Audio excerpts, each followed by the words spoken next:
দ বাম দ বাম দ বাম বাম দ বাম দ বাম বিচাৰকে যিটো ক'ব সেইটো এবাৰতে কৰিবা কথা ক'লে আনসকলেও দিগদাৰ হয় মানে 1 2 3 দ বাম দ বাম দ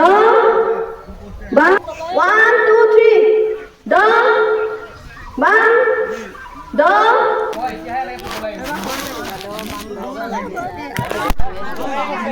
এবার পারফেক্ট হবে দেই শুনি যাবা 1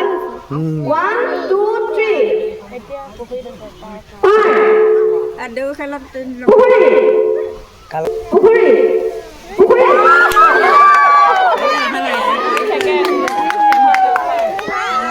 হয়তো এই দৰ্শন প্ৰতিযোগিতাখনৰ প্ৰথম বিজয়ী হৈছে মাদেশ নাথ দেৱৰাজ এইমাত্ৰ অনুষ্ঠিত হৈ যোৱা দৰদমৰ খেলৰ প্ৰথম দেৱৰাজ নাথ দ্বিতীয় বিজয়ী কৰণ কিশোৰ নাথ তৃতীয় বিজয়ী ভাস্কৰ নাথ